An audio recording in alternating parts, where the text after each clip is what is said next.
I read Christina Stead's The Man Who Loved Children at 14, and it changed me because I saw how literature might liberate you. It liberated Stead, it liberated her character Louis, and it could, maybe, liberate me. Rereading it now, I'm entering a world I know in my bones, that of a dysfunctional family, which is to say a completely normal one, because what family is not dysfunctional in its own special way?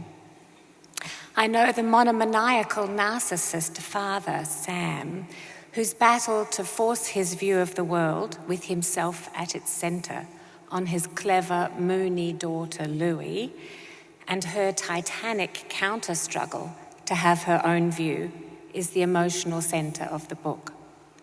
This is the battle of all tyrants, a microcosm of master narratives from Salem to Stalin, from Hanukkah to the American dream.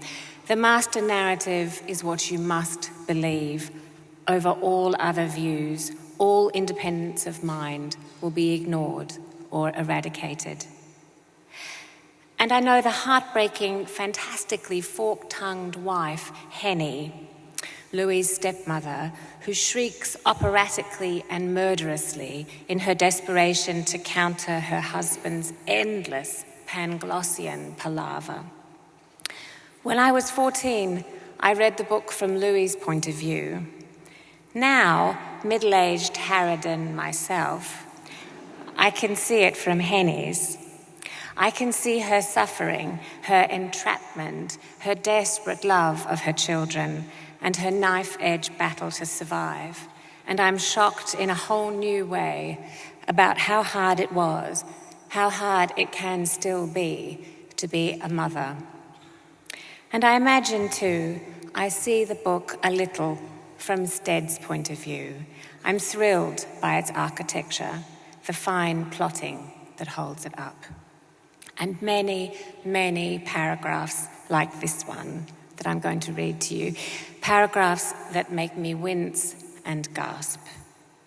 This is Stead. Although Louisa was on the way to 12 and almost a woman, Sam had not suspected this veering. He went on confiding in her and laying the head of his trouble on her small breasts. But Henny, creature of wonderful instinct and old campaigner, had divined almost instantly. No, it was deeper. Henny was one of those women who secretly sympathise with all women against all men. Life was a rotten deal, with men holding all the aces. The stepmother did nothing extraordinary to bring out Louisa's sympathy, because she had left too much behind her and gone too far along the road to care about the notions of even the flesh of her own flesh. But this irresistible call of sex seemed now to hang in the air of the house.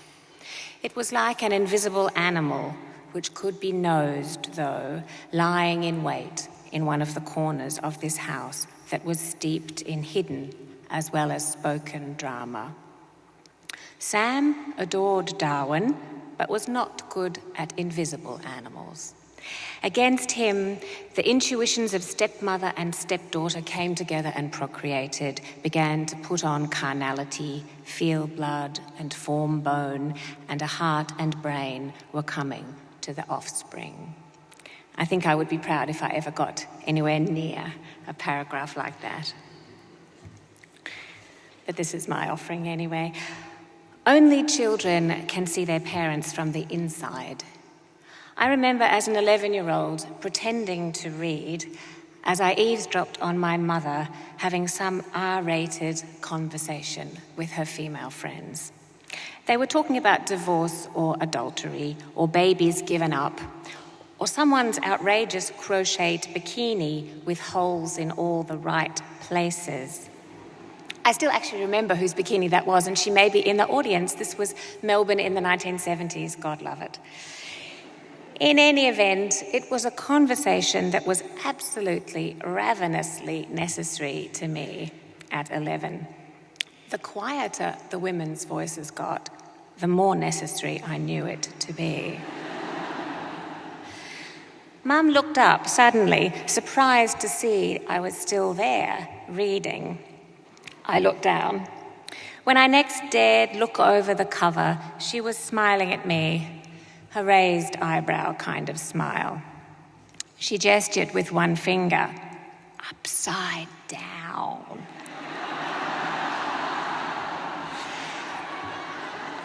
I looked down, turned puce, and turned the book around. She was teaching me, at the very least, to get my cover straight. This is what novelists never grow out of, sitting quietly in the corner pretending to read, ears aflap, getting the inside running on life. Sometimes I envy promiscuous or libertine or simply single authors whom for some reason I imagine always a la Chekhov or Updike or Roth to be male, who can stud their lives with love affairs. I don't envy them the actual affairs, or at least I don't think I do, but I do envy them the shortcut to intimacy they provide and the psychic rebooting. In the study of human character, they have the cheat notes. All I have is a lifetime of eavesdropping and a nuclear chain reaction imagination fired in the early 1970s and leaky and dangerous as it may now be, still in commission. Stead gives us the intimate view of everyone in The Man Who Loves Children. She does it because she's a genius, equally ruthless and compassionate to all. She does it because she had half a lifetime of listening and watching her family to put into it. And she does it because she understands that that is what the novel is for. That is what it was for 70 years ago, and that is what it is for now.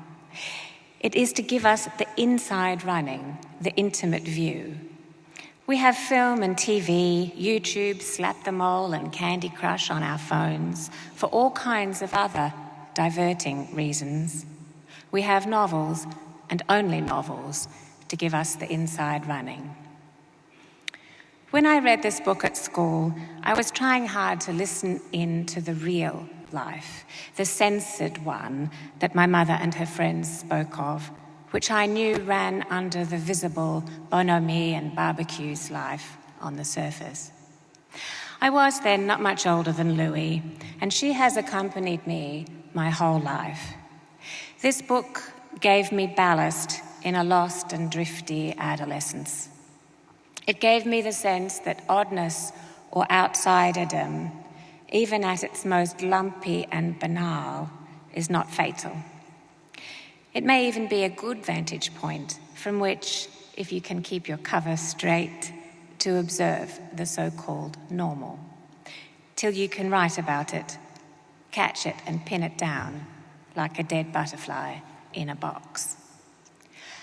A book can be a mirror in which we see ourselves and others we know.